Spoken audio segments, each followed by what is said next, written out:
สบายดีน้องๆที่ฮักแพงในมื้อนี้อาจารย์จะมาอธิบายคืนหรือว่าสอนคืนเกี่ยวกับคณิตศาสตร์ม .6 เนาะอยู่ในบทที่12เว้าถึงตำราปกติในรูปร่างลักษณะแบบนี้เนาะ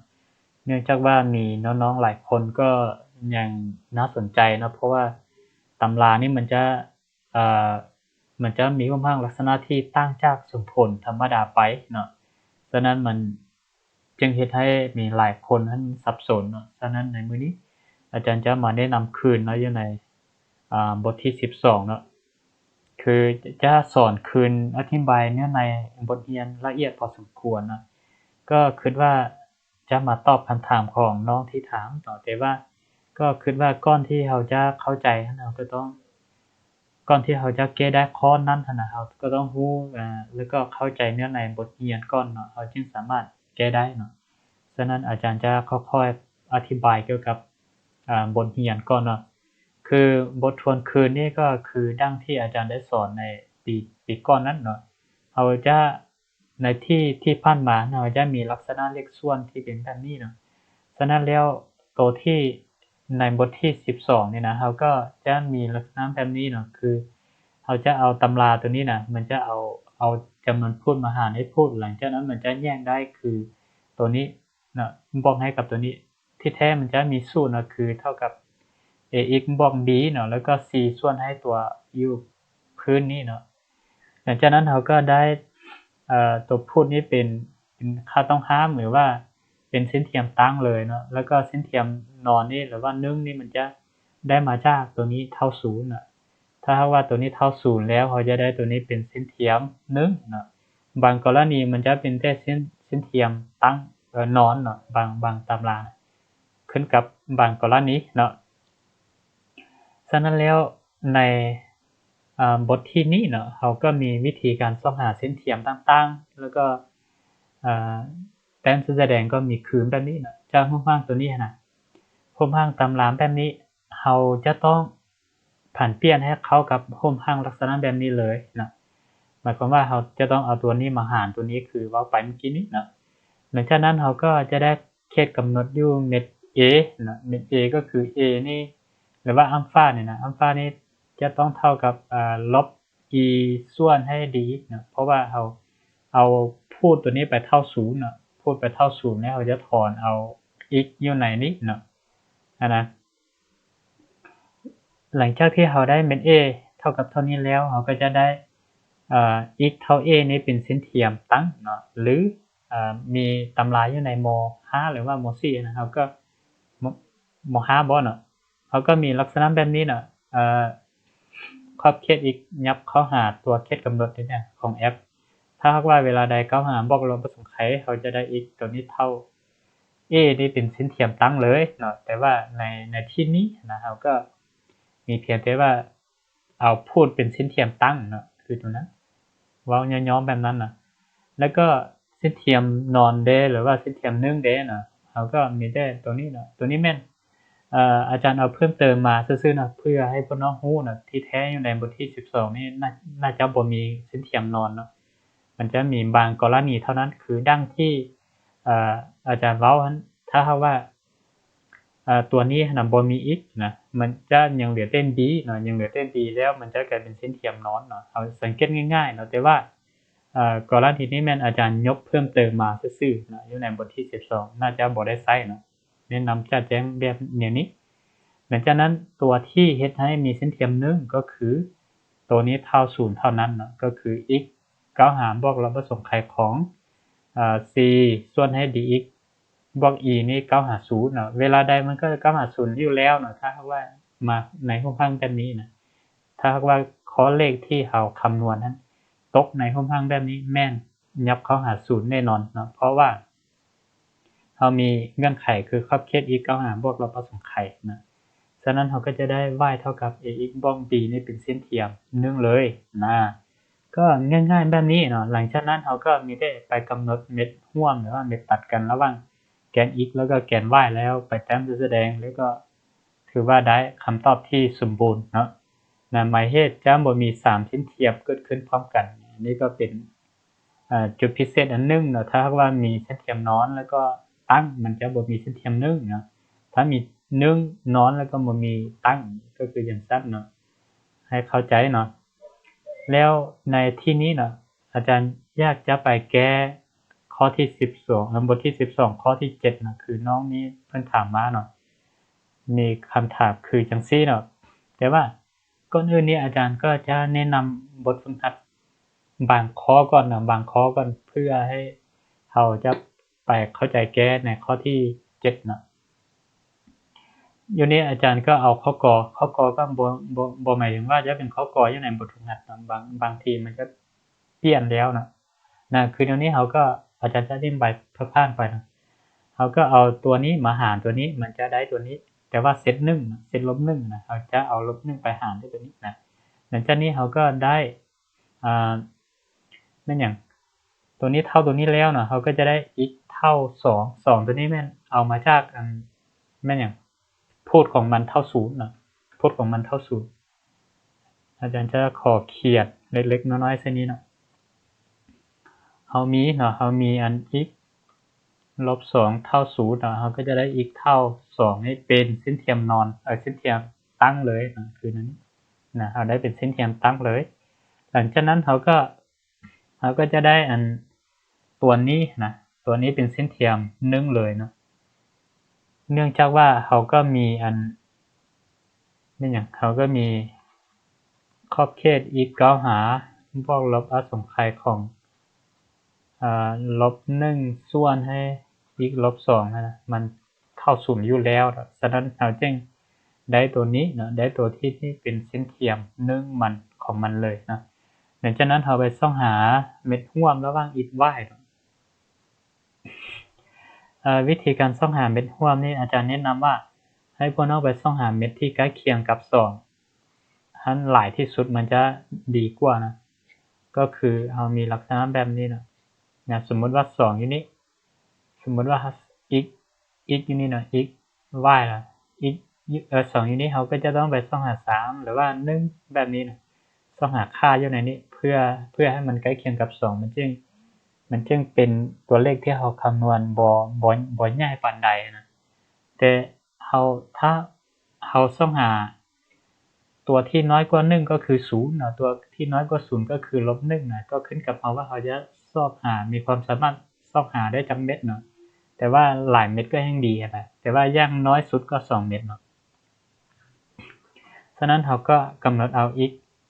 ตัวนี้เรากำหนด x เท่าลบ1ไปแทนใส่แอปเลยนะแทนเส้นนี้ก็ได้หรือแทนเส้นนี้ก็ได้นะขึ้นกับเรานะว่าเราจะแทนเส้นบนใดนะแต่ว่าอย่างนี้อาจารย์แทนใส่ตัวอยู่หลังนี่นะหลังจากนั้นเราก็คำนวณได้มาแบบนี้แล้วกรณี x เท่า0 x เท่า1 x เท่า3 x เท่า4นะ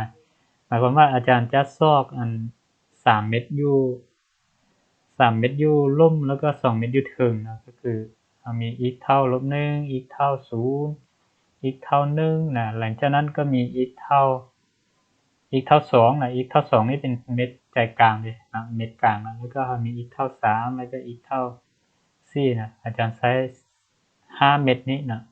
มาเป็นตัวที่เราจะไปแต้มแสดงเนาะหลังจากนั้นมีแต่ว่าเราก็ขออภัยเนาะที่บางแล้วนะหลังจากนั้นเราก็เอาบรรดาเม็ดตัวนี้นะไปวางใส่แกนของเรานะก็คือเอาเม็ด A อยู่ไสหรือว่าเม็ดทำอิฐเนี่ย x เท่าลบ1นะ x เท่าลบ1มันก็มีค่าเท่านี้เนาะ x เท่าลบ2 y เท่าx เท่า0 y เท่ากับลบ1ส่วนx เท่า0เนาะ x เท่า0 y เท่า1ลบ1ส่วน5เนาะลบ1ส่วน5ก็คือตัวนี้เนาะแล้ว x เท่าลบ1นะ x เท่าลบ1นี่ y จะลงรูปมานี่แล้วเนาะนะมันจะลงรูปมานี้นะแล้ว x เท่า1 y จะเท่ากับ0เนาะ x เท่า1 y เท่า0หมายความว่าเส้นแสดงมันจะมาตัดอย่างนี้ x เท่า3 y ก็เท่า0แสดงว่ามันต้องตัดนะ x เท่า4 y เท่า 1.5 x เท่า4 y เท่า 1.5 นะมันเราก็จะใส่นี้มาเนาะ 1.5 มันจะอยู่นี่นะ มันวิธีแต้มก็มีได้แบบนี้เท่านั้นเนาะส่วนเส้นเทียมตั้งกับนอนฮะตั้งกับ1 x เท่า2เนาะเขาก็มีตัวนี้เป็น x เท่า2เนาะแต่ว่าตัวนี้เขาก็มีอัน y เท่ากับ x ลบ2เส้นเทียมตัวนี้พอน้องอยู่ม.6 แล้วก็ควรจะรู้เพิ่มเติมนะเพราะว่าเขาก็ได้แต้มแสดงตั้งแต่ม.2 มานะก็คือเอาไปกำหนดเม็ด0แบบนี้เนาะ x y นะในเมื่อ x เท่า0นะ x เท่า0หมายความว่าตัวนี้เป็น0ยังเหลือ-2นะ-2 y เท่า0 x จะเท่ากับ2แบบนี้นะหลังจากนั้นจึงเอาเม็ดตัวนี้ไปแต้มนะ x เท่า2แล้วก็ y เท่า2ก็คืออยู่เม็ดนี้นะ x เท่า2 y เท่า-2นะหมายความว่ามันต้องผ่านแบบนี้แต้มมานะก็ควรจะรู้นะเขาก็แต้มเส้นเทียม1ตัวนี้มาผ่านเม็ดนั้นเม็ด x เท่า2แล้วก็เม็ด y เท่ากับ-2แบบนี้ก็แล้วนะโอเคบัดนี้ไปข้อต่อไปนะข้อก่อเติมมาข้อนี้ก็คืออันนั้นมีได้ว่าเรากำหนดพูดให้เป็นเส้นเทียมตั้งนะแล้วก็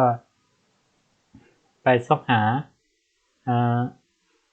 เม็ดร่วมของมันนะก็คือเขาก็มีแบบนี้แล้วเขาก็เอาไปวางใส่ลักษณะแบบนี้คือกันโอเคบัดนี้ดำเนินมาถึงข้อที่มีน้องเพิ่นถามมานะก่อนอื่นนี้เราก็ต้อง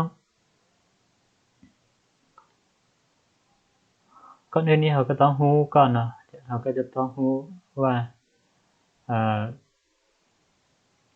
หรือว่าเราให้เนาะ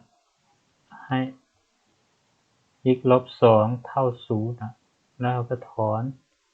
x เท่า2นี่เป็นเส้นเทียมตั้งเลยนะ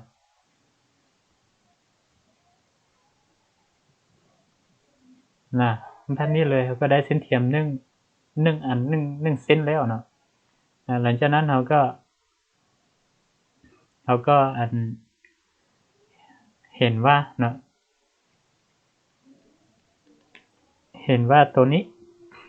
หมายความว่าเราจะต้องเอาfx เนี่ยมันจะเท่ากับลบ x กำลัง2บวกให้3 x ลบ4ส่วนให้ x ลบ2เนาะตัวนี้จะเท่ากับลบ x บวกให้กับ1นะแล้วก็ลบให้2ส่วน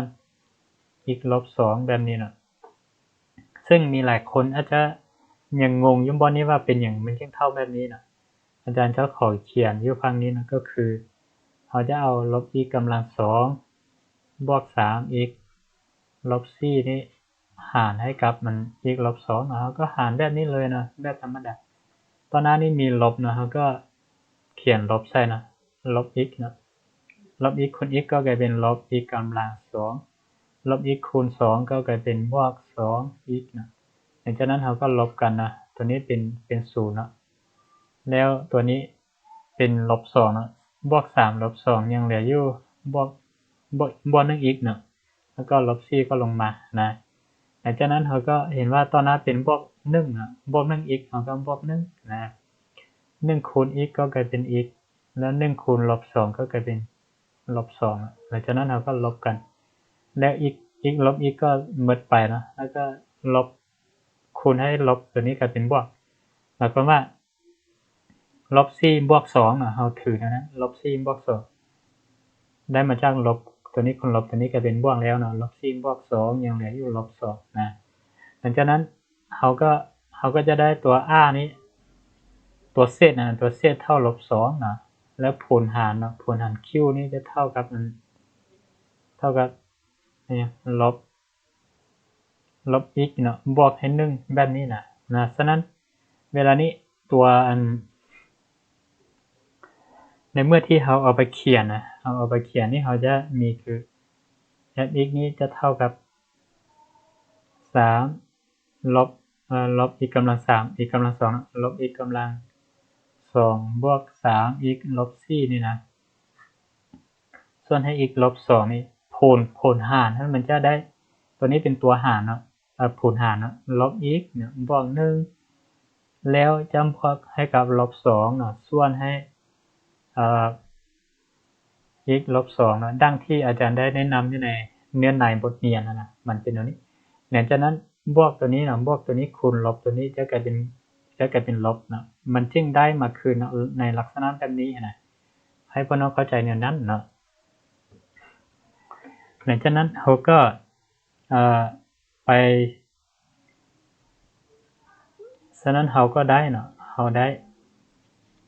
y ตัวนี้เท่ากับลบ x บวก1นี้เป็นเส้นเทียม1เลยเนาะเส้นเทียม1นะคือจังซี่แล้ว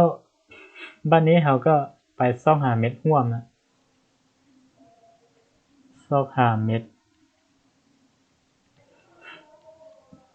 ร่วมของ x และ y เนาะคือดั้งที่อาจารย์ได้เว้าไปเมื่อกี้เนาะเราก็ไปซอกหาตัวนี้เนาะเรามีแล้วเราก็ไปซอกหา x แล้วก็ y แบบนี้นะ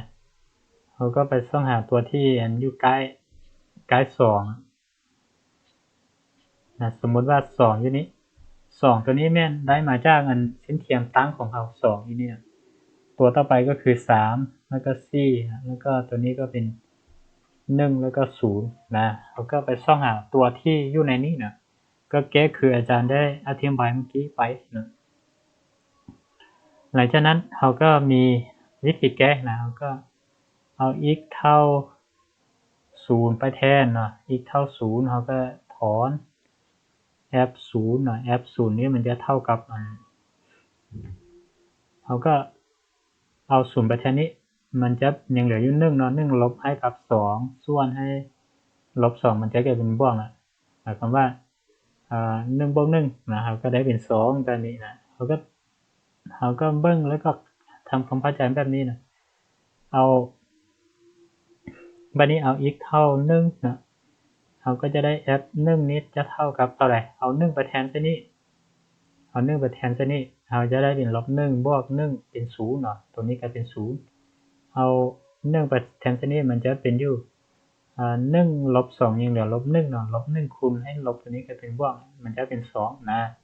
แสดงว่ามันก็เท่า2นะเฮ้ยแม่นบ่ลองแก้ดีๆมึงเอา1ไปแทนใส่ x นี้เนาะก็เป็นลบ1บวก1ก็เป็น0เอา1ไปแทนใส่นี้มันจะเป็น1ลบ2ยังเหลือลบ1 2หารให้ลบ1ยังเหลืออยู่ลบ2เนาะลบ2คูณตัวนี้ก็เป็นบวก2ส่วน x เท่า0นะ x เท่า0ไปแทนใส่นี้มันกลายเป็น0 1เนาะ0บวก1เป็น1ลบให้2เนาะ2หารให้ลบ2เป็น1เป็นลบ1นะเป็นลบ1แล้วลบคูณลบตัวนี้ก็เป็นบวกเท่ากับ2แทนเป็นจังซั่นหลังจากนั้นเราก็ไปซ่องหา x เท่า3เราก็ซ่องหา f 3เท่ากับเท่าใดเนาะแล้วก็เอาไปซ่องหา x เท่า4เราก็จะได้ f 4เท่ากับหยังซะนี้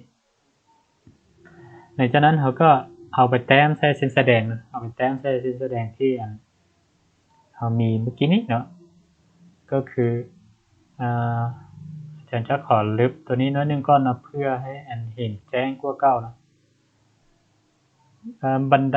ดาเม็ดที่ร่วมนะให้พ่อน้องไปซ่อมเองนะเพราะว่ามันก็ง่ายๆเนาะหลังจากที่เราได้ที่รู้สึกว่ามันล็อกนิดนึงนะก็สามารถเข้าใจแล้วเนาะเรียกได้ว่าพ่อน้องไปซ่อมหาเม็ดนี้เนาะซ่อมหาเม็ดที่ x เท่า3เนาะแล้วก็ f เท่ากับเท่าใด x เท่า4 f เท่ากับเท่าใดเนาะแต่ว่าอยู่ในนี้อาจารย์จะอธิบายคืนเส้นแสดงเนาะเส้นเทียมตั้งของเรา x เท่า2หมายความว่าอยู่นี้เป็น1เนาะอยู่นี้เป็น2แล้วก็3 4 5ต่อไปเนาะฉะนั้น x เท่า2ก็คืนอันนี้เลยเนาะแล้วก็ x y เท่ากับลบ x บวก1นะเราก็มี x y แบบนี้นะไปซ่องหาเม็ดร่วมของมันนะข ของเส้นเทียม1เท่านั้นได้เนาะบ่ทันแม่นเส้นเทียมบ่ทันแม่นเส้นแสดงของตำราตัวนี้เนาะ x เท่า0 y เท่ากับเท่าใด x เท่า0ไปแทนนี้มันจะเป็น y ตัวนี้เป็น0แล้วเนาะ y จะเท่า1เนาะแล้ว y เท่า0 y เท่า0 y เท่า0แล้ว x จะเท่าเนี่ย x ข้างๆมาก็จะเป็นบวก x เท่ากับ1นะก็คือจังซี่หลังจากนั้นเราก็เห็นว่าเส้นเทียม1น่ะมันจะมาตัดอยู่บ่อนนี้1111ฉะนั้นเราก็ต้องขีดเส้นแสดงมาผ่านเม็ด11นี้หลังจากนั้นเราก็ได้เม็ดตัดระหว่างแกนเส้นเทียมตั้งกับเส้นเทียม1อยู่บ่อนนี้นะหลังจากนั้นเราก็สามารถกำหนดเส้นแสดงของเราโดยที่เอามาจากเม็ดที่อาจารย์ได้อธิบายไปเมื่อกี้นี้นะ x เท่า0 y เท่า2นะ x เท่า0อยู่นี้ y จะเท่ากับ2นะหมายความว่ามันต้องตัดอันนี้ x เท่า1เด้ x เท่า1 y ก็เท่า2นะแสดงว่ามันจะมาตัดตรงนี้นะหมายความว่าเส้นแสดงของเรามันจะมานี้แต่ว่าต้องผ่าน2เม็ดนี้นะ x เท่า3เด้ x เท่า3นี่ y ก็จะเท่ากับเราก็เขียนนี้ -1 -2 -3 -4 นะ x เท่า3 y จะเท่ากับ4นะ-4 x เท่า4 y ก็จะเท่า-4นะหมายความว่าเรากำหนดแต่ว่าตัวนี้อาจารย์บ่ทันสอบนะให้บ่น้องสอบเพิ่มเติมมาแทนเส้นนี้ก่อนนะเอาค่า x เท่า3ไปแทนเส้นนี้มันจะเป็น-3บวก1ลบให้2ส่วนให้3ลบ2แบบนี้นะไปแก้ไปนะ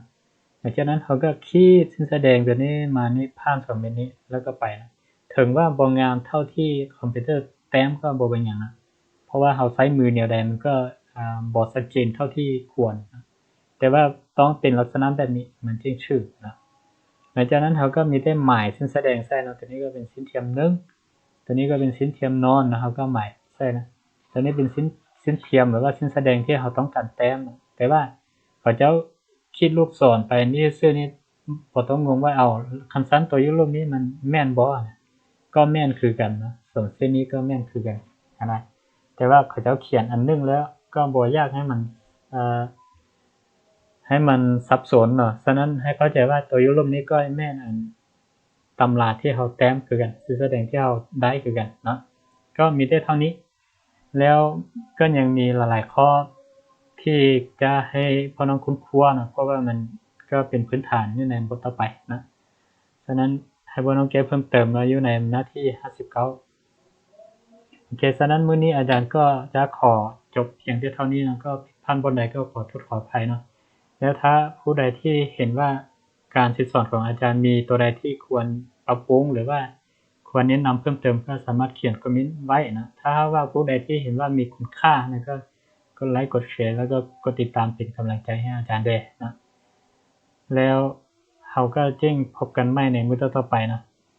สบายดี